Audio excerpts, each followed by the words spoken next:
ओम नमो भगवते वासुदेवाय। ओम नमो भगवते वासुदेवाय। ओम नमो भगवते वासुदेवाय। नारायणं नमस्कृत्यं नरं चैव नरोत्तमं देवीं सरस्वतीं व्यासं ततो जयमुदीरये। नष्टप्रायेषु अभद्रेषु नित्यं भगवत सेवया भगवती उत्तमश्लोके भक्तिर्भवति नैष्ठिकी। हरे कृष्णा। कुंती महारानी की शिक्षाओं से हम श्रीमद् भागवतम के प्रथम स्कंद के 8वें अध्याय से पढ़ेंगे। कुंती महारानी की प्रार्थनाएं इस 8वें अध्याय के 18वें श्लोक से लेकर 43वें श्लोक, इन 26 श्लोकों में कुंती महारानी की प्रार्थनाएं दी गई हैं। तो कुंती महारानी कौन है? कुंती महारानी युधिष्ठिर, भीम, अर्जुन, नकुल, सहदेव इनकी माँ हैं और शूरसेन की पुत्री जिनका पहले प्रथा नाम था, बाद में शूरसेन ने अपने मित्र कुंती भोज को दे दिया, जो आगे चलकर इनका नाम कुंती पड़ा। तो कुंती बहुत ही बुद्धिमान एवं भगवान की महान भक्त हैं। प्रभुपाद कहते हैं द मोस्ट इंटेलिजेंट वीमेन, कि अति बुद्धिमान स्त्रियों में श्रीमती कुंती महारानी की गणना होती है। हम सबको ज्ञात है कि जब पांडु की असमय मृत्यु हो गई तो माद्री ने भी कहा कि आपको रहना चाहिए और मुझे सती होना चाहिए, क्योंकि आप गुणों में मुझसे श्रेष्ठ हैं और आप सभी बच्चों का बिना किसी भेदभाव के आप उनका पालन करने में सक्षम हैं। तो माद्री भी यह भली भांति जानती थी कि कुंती के अंदर कुछ ऐसे विलक्षण गुण हैं जो माद्री में नहीं हैं, और साथ ही साथ वह कृष्ण की बुआ लगती थी, यानी कृष्ण के पिता वसुदेव की बहन थी। तो ये कुछ कुंती महारानी का परिचय हुआ, लेकिन जो सबसे बड़ा परिचय है कि वह भगवान की महान भक्त हैं। तो कुंती महारानी प्रार्थनाएं करते हुए कहती हैं, कुंती उवाचा नमस्ते पुरुषं त्वाद्यं ईश्वरं प्रकृते परम अलक्ष्यं सर्वभूतानां अंतर्बहिरवस्थितम्। तो कुंती महारानी सबसे पहले नमस्कार करती हैं उस आदि पुरुष भगवान श्री कृष्ण को, जो प्रकृति से परे हैं, उनके सारे कार्य दिव्य हैं, अलौकिक हैं। अलक्ष्यम सर्वभूतानां, सभी समस्त जीवों के द्वारा अलक्ष्य, यानी कि कोई यह नहीं कह सकता कि ये रहे भगवान। यद्यपि अंतर बहिर अवस्थितम, यद्यपि भगवान अंदर भी अवस्थित हैं, बाहर भी अवस्थित हैं, फिर भी सामान्य लोगों के लिए अलक्ष्यम, कोई व्यक्ति इंगित नहीं करके उंगली से ऐसे निर्दिष्ट नहीं कर सकता कि ये है भगवान, ये है भगवान के कुछ विशेष गुण।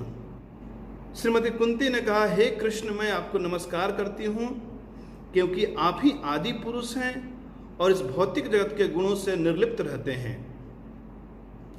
आप समस्त वस्तुओं के भीतर तथा बाहर स्थित रहते हैं, फिर भी आप सबों के लिए अदृश्य हैं।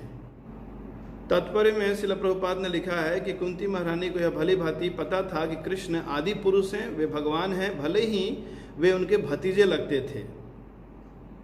यानी ऐसी प्रबुद्ध महिला अपने भतीजे को नमस्कार करने की गलती नहीं कर सकती, लेकिन भतीजा तो भौतिक संबंधों में है, पर जो वास्तविक स्वरूप है श्री कृष्ण का, वो कुंती महारानी जानती हैं। और वास्तविक स्वरूप क्या है कि वे आदि पुरुष हैं और भौतिक जगत से परे हैं, अच्युत हैं और परमेश्वर हैं। तो जैसे गीता में भी कहा गया है कि ईश्वर सर्वभूतानां, भगवान सभी जीवों के हृदय में आसीन हैं। तो कुंती महारानी को इसका अनुभव है कि कैसे श्री कृष्ण सभी जीवों के हृदय में भी आसीन हैं और बाहर भी अवस्थित हैं, फिर भी सामान्य लोग उन्हें नहीं समझ पाते। क्यों नहीं समझ पाते? उसका कारण आगे की प्रार्थनाओं में कुंती महारानी ने बताया है। माया जवनिका छन्नम अज्ञा अधोक्षजम अव्ययम न लक्ष्य से मूढ़ दृशा नटो नाट्याधरो यथा। तो भगवान माया जवनिका छन्नम, भगवान अपनी माया शक्ति से, जवनिका यानी एक पर्दा, यानी सामान्य लोग के सामने भगवान उपस्थित नहीं है। क्यों? क्योंकि सामान्य लोग माया के वशीभूत हैं, यानी भगवान अपने ही माया के द्वारा सामान्य लोगों से ढके हुए हैं, अदृश्य हैं। माया जवनिका छन्नम अज्ञम अधोक्षजम अव्ययम, सामान्य व्यक्ति अज्ञ है, अज्ञानी है, और भगवान अधोक्षज हैं, अव्यय हैं। न लक्ष्य से मूढ़ दृशा, सामान्य व्यक्ति मूढ़ है, भगवान के सामने खड़ा होकर भी वो भगवान को नहीं समझ पाता है। क्यों? क्योंकि नटो नाट्य धरो जथा, जिस प्रकार एक नाटक में एक कलाकार कई प्रकार का अभिनय करता है, तो लोग उस कलाकार के बारे में न जानने के कारण, यानी उसके वास्तविक स्वरूप के बारे में न जानने के कारण उसे पहचान नहीं पाते हैं, क्योंकि वो अलग अलग प्रकार के वस्त्र पहनता है। तो वैसे ही भगवान इस संसार में आते हैं मनुष्य के रूप में, यानी कि मनुष्य के रूप में एक प्रकार का शरीर और एक वस्त्र धारण करते हैं और कुछ विशेष लीलाएं करते हैं। कभी कभी भगवान कछुए के रूप में, यानी कछुए का वस्त्र धारण करते हैं और एक प्रकार की लीलाएं करते हैं। भगवान एक समय हंस के रूप में आए, उन्होंने एक लीलाएं की। भगवान एक बार वराह देव के रूप में आए, एक बार लीलाएं की। इस तरह भगवान एक कलाकार की तरह अद्भुत कार्य करते हैं। अनुवाद: सीमित इंद्रिय ज्ञान से परे होने के कारण माया शक्ति के पर्दे से ढके रहने वाले भगवान, जो शाश्वत अव्यय तत्व हैं, मूर्ख दर्शक के लिए उसी प्रकार अदृश्य रहते हैं जिस प्रकार अभिनेता के वस्त्र पहना हुआ कलाकार पहचान में नहीं आता। यानी भगवान जब आते हैं और लीलाएं करते हैं तो मूढ़ व्यक्ति उन्हें सामान्य व्यक्ति समझने की भूल कर लेता है और कुछ लोग उनका उपहास करते हैं। और जो असुर हैं तो असुर उनसे द्वेष करते हैं। श्रील प्रभुपाद ने तात्पर्य में और भी कई बातें लिखी हैं कि भगवान हर परिस्थितियों में अपनी भगवता बनाए रखते हैं, लेकिन सामान्य मूढ़ व्यक्ति के लिए वे अदृश्य हैं। तो कुंती महारानी आगे और प्रार्थनाएं करती हैं, कहती हैं तथा परमहंसानाम मुनीनाम अमलात्मनाम भक्ति योग विधानार्थम कथम पश्येम हि स्त्रिः। कुंती महारानी कहती हैं कि तथा परमहंसा नाम, हे भगवान आप परम हंसों के द्वारा जानने जाते हैं। मुनि नाम, मुनियों में श्रेष्ठ परम विवेकी हैं, उनके द्वारा आप जाने जाते हैं। अमलात्म नाम, जिनका हृदय पूरी तरह से निर्मल हो चुका है, ऐसे लोगों के द्वारा आप जाने जाते हैं। भक्ति योग विधानार्थम, भक्ति योग की प्रक्रिया के द्वारा आप समझे जाते हैं। मैं अबला स्त्री हूँ, मैं भला आपको क्या जानूं। यद्यपि कुंती महारानी भगवान के बारे में सब कुछ जानती हैं, क्योंकि पहले के श्लोक में बता चुकी हैं कि आप परमेश्वर हैं, आप अधोक्षज हैं, आप अव्यय हैं, प्रकृति से परे हैं। अब क्या बचा भगवान के बारे में। फिर भी विनम्रता पूर्वक और विनम्रतावश कुंती महारानी कहती हैं कि मैं आपको नहीं जानती। कुंती महारानी ने ये प्रार्थनाएं उस समय, ये स्तुतियाँ उस समय व्यक्त की जब भगवान श्री कृष्ण द्वारका जाने वाले थे। यानी हस्तिनापुर में युधिष्ठिर महाराज को राज्य दिया, सब कुछ ठीक हो गया। भगवान ने सोचा कि काफ़ी समय हो गया, अब मुझे द्वारका जाना चाहिए। रथ पे बैठे हुए हैं, उसी समय कुंती महारानी आई और रथ के सामने खड़ी हो गई। और एक प्रकार से रथ को रोक लिया और ऐसे प्रार्थनाएं करने लगी। और इन प्रार्थनाओं को सुनकर भगवान का हृदय फिर से द्रवित हो गया और भगवान फिर वहाँ लगभग 1 महीने के लिए रुक गए, क्योंकि कुंती महारानी की प्रार्थनाओं में भगवान के प्रति इतना अनुराग और इतना प्रेम था। तात्पर्य में श्रील प्रभुपाद लिखते हैं कि बड़े बड़े दार्शनिक चिंतक तक भगवान के धाम तक नहीं पहुंच पाते। उपनिषदों में कहा गया है कि परम सत्य, परमेश्वर का परम व्यक्तित्व बड़े बड़े दार्शनिकों के चिंतन शक्ति से परे है, लेकिन कुंती महारानी जानती हैं। इसलिए टीचिंग्स ऑफ क्वीन कुंती, उस बुक में प्रभुपाद जब इस श्लोक के ऊपर चर्चा करते हैं तो लिखते हैं द मोस्ट इंटेलिजेंट वीमेन। अन्य लोग भले ही वर्षों तक उनका चिंतन करते रहें, फिर भी वे अज्ञेय रहते हैं। इस तथ्य की पुष्टि महारानी कुंती द्वारा होती है, जो एक अबोध स्त्री की भूमिका निभा रही हैं। प्रभुपाद आगे लिखते हैं कि स्त्रियां सामान्यतः दार्शनिकों की भांति चिंतन नहीं कर सकती, लेकिन उन्हें भगवान का आशीर्वाद प्राप्त है, क्योंकि वे भगवान की श्रेष्ठता तथा सर्वशक्तिमता पर तुरंत विश्वास कर लेती हैं और बिना किसी संकोच के नतमस्तक हो जाती हैं।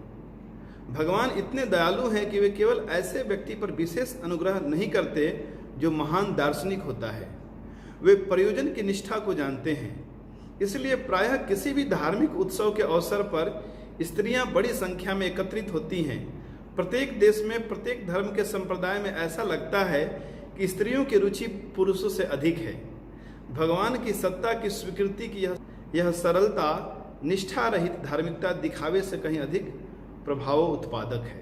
आगे कुंती महारानी कहती हैं, कृष्णाय वासुदेवाय देवकी नंदनाय च नंद गोपा कुमाराय गोविंदाय नमो नमः। कृष्णाय, कृष्ण स्वरूप, कृष्णाय वासुदेवाय, जो वसुदेव के लाडले हैं, वसुदेव के पुत्र हैं, ऐसे कृष्ण को मैं नमस्कार करती हूँ। देवकी नंदनाय च, जो देवकी को आनंद प्रदान करने वाले हैं, देवकी के जो दुलारे पुत्र हैं उन्हें मैं प्रणाम करती हूँ।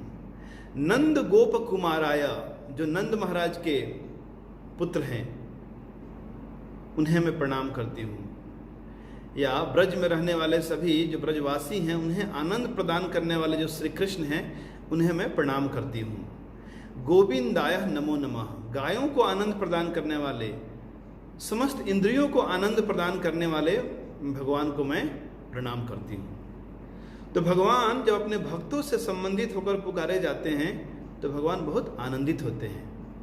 तो इस प्रकार कुंती महारानी भगवान को नमस्कार करती हैं।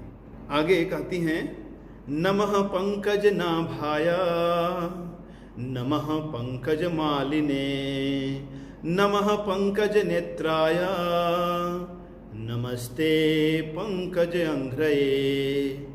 यानी भगवान के शरीर के में अलग अलग अंगों की तुलना कमल से की गई।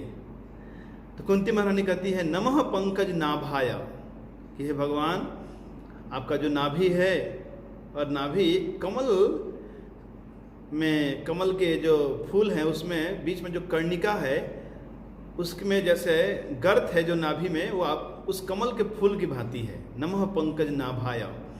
नमः पंकज मालिने, भगवान कमल की माला पहने हुए हैं। नमः पंकज नेत्राय, भगवान की आंखें, भगवान के नयन कमल के पंखुड़ियों के समान है। नमस्ते पंकज अंघ्रये, अंघ्रय यानी कि पाद, यानी कि चरण। तो भगवान के श्री चरण कमल के सदृश हैं, इसलिए भगवान के चरणों को चरण कमल कहते हैं। यहाँ पे प्रभुपाद कहते हैं कि भगवान के दिव्य शरीर में कुछ विशिष्ट चिन्ह होते हैं जिनसे उनका शरीर अन्य सारे व्यक्तियों के शरीर से भिन्न होता है। कुंती अपने आप को भगवान का दर्शन कर पाने में असक्षम मानती हैं क्योंकि वे स्त्री हैं, लेकिन भगवान की सुंदरता का और भगवान के इस दिव्य स्वरूप का वर्णन करती हैं। तो प्रभुपाद इस श्लोक के तात्पर्य में बताते हैं कि कैसे हमें भगवान का दर्शन करना चाहिए, कि मनुष्य को चाहिए कि भगवान का दर्शन भगवान के चरण कमलों से प्रारंभ करके क्रमशः ऊपर जांघ हो, कमर, वक्षस्थल तथा मुख तक पहुँचे। उसे भगवान के चरण कमलों के दर्शन का अभ्यास किए बिना भगवान के मुख का दर्शन करने का प्रयत्न नहीं करना चाहिए। यानी कि सीधे सीधे जंप नहीं करना चाहिए, हमें दर्शन नीचे भगवान के चरण कमलों से होकर सीधे ऊपर, धीरे धीरे ऊपर जाना चाहिए। तो भगवान की बुआ होने के कारण श्रीमती कुंती ने भगवान का दर्शन चरण कमलों से प्रारंभ नहीं किया, क्योंकि इससे कृष्ण लज्जित अनुभव करते। इसलिए कुंती महारानी ने नाभि से दर्शन प्रारंभ किया। तो आगे 23 नंबर श्लोक में कुंती महारानी कहती हैं, यथा ऋषिकेश खलेन देवकी कंसेन रुद्धाति चिरं सुचार्पिता विमोचिताहं च सहात्मजा विभो त्वयैव नाथेन मुहुर्विपद्गणात्। याद करती हैं और कहती हैं, यथा ऋषिकेश खलेन देवकी, कि हे ऋषिकेश, इंद्रियों के स्वामी, देवकी जो कंस के द्वारा, दुष्ट कंस के द्वारा लंबे समय तक बंदी बनाई गई थी, उसे आपने मुक्त किया। रुद्धा तिचिरम सुचार्पिता, शोक में डूबी हुई देवकी, दुखियारी देवकी को आपने सुख प्रदान किया। सहात्मजा विभो, च सहात्मजा विभो, और मेरे पुत्रों को भी मुझ समेत आपने मुक्त कराया। और हमारे जीवन में त्वयैव नाथेन, हे नाथ, मुहुर विपद्गणात्, बारंबार हमारे जीवन में विपत्तियां आई और उन समस्त विपत्तियों से आपने हमारी रक्षा की। हे भगवान, मैं आपको नमस्कार करती हूँ। अनुवाद है इसका कि हे इंद्रियों के स्वामी, अपने दुष्ट राजा कंस द्वारा दीर्घ काल तक बंदी बनाई गई एवं सताई गई अपनी माता देवकी को मुक्त कराया, तथा आपने मेरे पुत्र समेत मुझको भी अनवरत विपत्तियों से बार बार बचाया है। आपको नमस्कार है। तो ऐसा कहते हुए आगे कहती हैं, कब कब आपने बचाया उसका और भी ग्राफिक प्रेजेंटेशन देती हैं। कहती हैं,